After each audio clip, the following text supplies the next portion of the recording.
Now who never go, now they argue. And the truth be that. Now who never go, now they argue. See am now. See am. The truth is, you see, I didn't really want to talk about this matter, right? But I just had to because I was a victim. You understand? And then I experienced more than what she's even saying.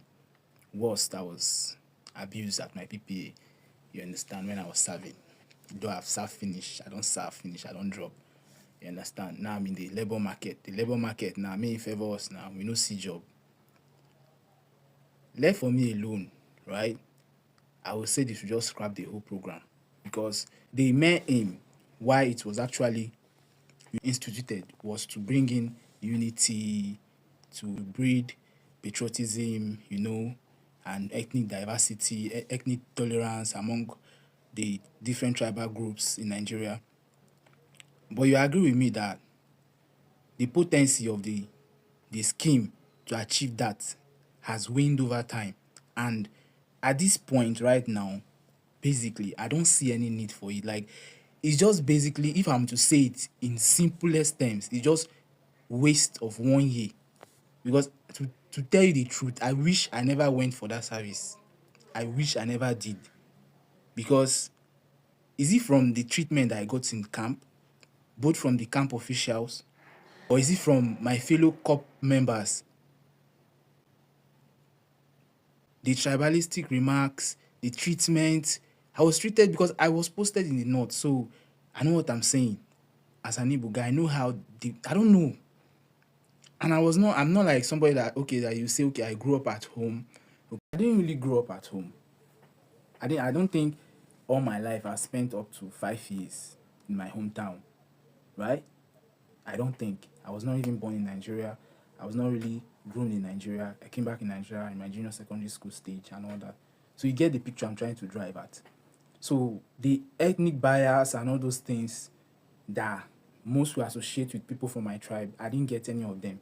I'm a free-minded person. I see everybody as for who they are. I judge you for who you are. But I was judged in camp for my tribe, for where I'm from a place where I've not even stayed up to 5 years of my life.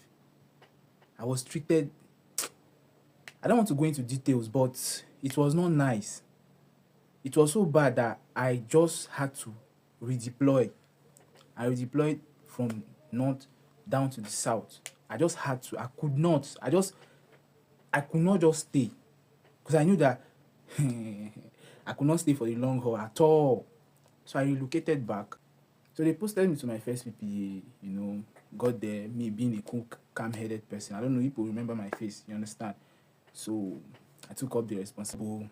Me, I accepted something that I had not do education in school. What I did was sciences. I was expecting, okay, maybe they should put me in a medical facility or a research facility, to say the least. They carry me open for school. Said, okay, I will take it. After all, not be to impart knowledge. I would impart the knowledge you go. That one, long story short, got into, fracas with the management because of the way they treated us. And I won't blame them because that's the impression that the staffs of the NYSC Corps has given to them, that we are basically their employees. Which is not true. We are not really employees. Like, we are serving. It's a free will kind of thing. We are not receiving salary. What we are receiving is allowance. Coming down to the expenses, like, bro, I basically spent every month, to say the least, I was spending at least about 70,000 as of 2023, 2024.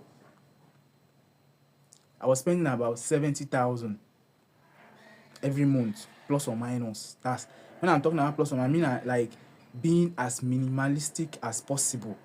I was spending 70,000. Is it the transport to the CDS? Is it the transport to my PPA? Is it the transport to go to the market? You run around now, obviously. You go waka. Transport was so expensive. I watched transport go from 100 naira to 200, from 200 to 400 naira. It wasn't funny. Is it the food? Let's not even talk about that one. I bought I bought painter 600. I bought it 1,000 something. I bought it almost I bought it 2,000 something. I bought it almost 2,500. Is it the crate of egg? Ha, bro. Like, because me, I'm kind of a fitness enthusiast, so I lift, you understand? So I don't know if you are somebody that is into that line, you know that you actually need to actually eat a lot of protein and eat a lot of food to maintain your shape, you understand, and your strength. So I needed to buy those things. I needed to eat well. Now who never go?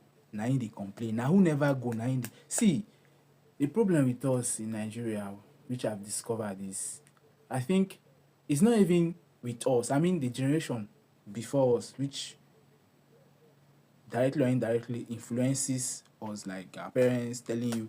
I know when the fracas happened in my school, it was posted online, you know, it was trending. What my mother kept telling me was I shouldn't try and beg, I should try and just dim the situation down and just play along and just leave, you know, just pass through the system quietly and leave. Assuming I took that advice, I kid you not, like I know, even though it might not have made impact to the whole scheme, but I know for a fact that corpers will be treated better in that local government where I served. For fact, like that's just the truth. At least for a period of time, there will be that fear that if you treat a copper bad, something is going to happen to you. You understand? You are going to trend and all that. So assuming I kept quiet, it will have been a normal thing. You understand? The operator or whoever will be feeling like it's their right, because that's the way the NYSC official have given them. That's the impression that has been fed to them. You understand? That we are kind of their employees, so they should treat us as one, which is very wrong. Because when you give them that right, they treat you. If they are bad bosses to their employees, they will treat us bad too. Maybe say, you know, they pay me salary, but you still treat me like your staff. Shey they whine me, they whine me. Let's even leave all those PPA things and all that. You come down to the security of the job. Anything happen to you on your own, no. They kidnap you on your own. It's stuff that they will say online. Your parents, if they kill you, anything that happens to you is on your head. Me, in camp, it was... I see, leave it, I'm telling you, leave it. Now, who never go, right? Now, no, they understand. I understand this lady very, very well. You understand? Because of food. Like, in summary, right? The way I was treated in camp, the way I was treated after camp during my service, like the PPA proper, at least my first PPA though, you understand? Because I was later redeployed to another PPA, which, man, it was the best experience ever. And I gave back to them too. They felt my impact, right? Then you come down to the cost of living, transport, feeding. It's draining. It's draining. It's not nice. It's draining. Because I was spending... How much did they pay you now? They pay you 33K. State government maybe once in a while, maybe like out of the whole how many months you spend for service, they just pay like 2 or 3 times, pay like 5K, and bam, they'll cease paying you. Let's say 10 plus or minus, they are paying you 40,000 naira. So imagine me, I was spending on a minimal, like I'm just trying to put it on a more reasonable scale, right? Because I know that other expenses were there, data, you know, I don't want to put all those ones inside. You understand? Communication and all those other ones, maintenance. I didn't want to put it inside. I just want to put feeding, transport, like the basics inside. I was spending up to like 70K every month. Now, we have not talked about the accommodation, which NYSC is not providing.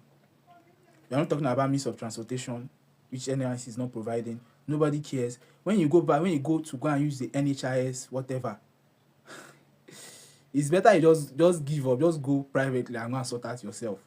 Don't even fall sick and say, like, because the process alone, it's not like those things are not there, but the process and the way you be treated, I just don't know. They will, and the scheme should just be scraped out. Like, it should just be scrapped out. Like, that's just the truth. Because if the purpose of it is defeated completely, it's not achieving anything anymore. It's just like an old dinosaur just there, just taking up space and wasting up Nigerian resources and Nigerian youth's time.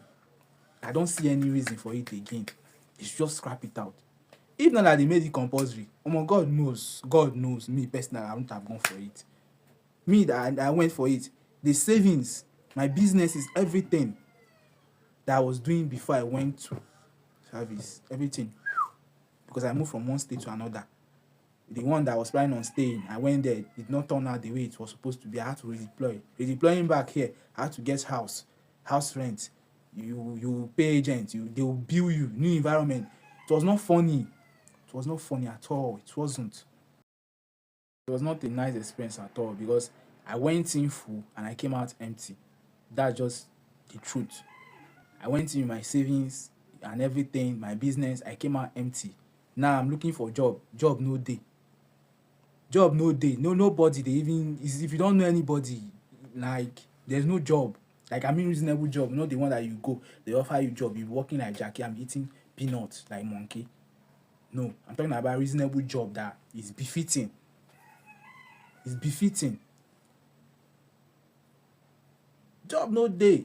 Say you want to do business, you go and check loan. You see how much the interest. In fact, the interest, by the time you think about the interest of a business you are not even setting up yet, in a new environment, you now collect that loan. You now put like 10 to 12% interest on it.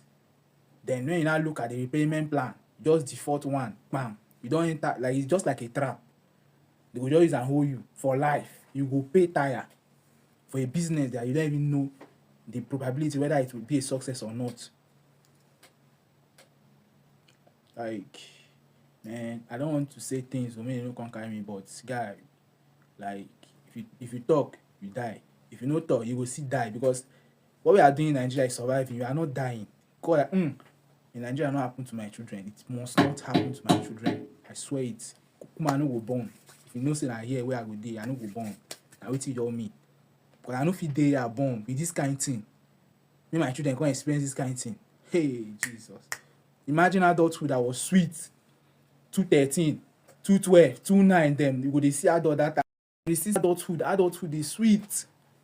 Because then with 15,000 naira, you are doing well. What are you telling me? You are doing very, very well. What are you telling me? You are okay. How much did they sell oil? I've sold in the market. As you see me like this.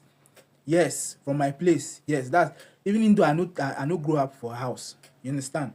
There are some things that you cannot take out from me as an able person. Trading, I've sold in the market. King's oil sachet, I sold it 120, sold it 150, sold it 250, sold it 350, sold it 500. How much is it now? Go to the market, go and check it. It's double. It should be 1,000 something now. I sold gallon 8,000, sold it 14, sold it 20 something. Go and check how much it is now. It should be like around, if not close to 80 something thousand. It's fucked up. Where are we heading to? And it's not like the salary or the allowances anybody is giving is increasing. You see 33k you are giving coppers. You are still expecting them to do the same thing that us were doing in 2023, 2022 with the same 33k. Una pity us now. Una pity us. Like, you cannot push somebody to the wall and tell the person, shut up your mouth. You are pushing the person to the wall and you are telling the person you are not supposed to talk. Man, that's fucked up. Let's do something about it. Like, it's messed up, man.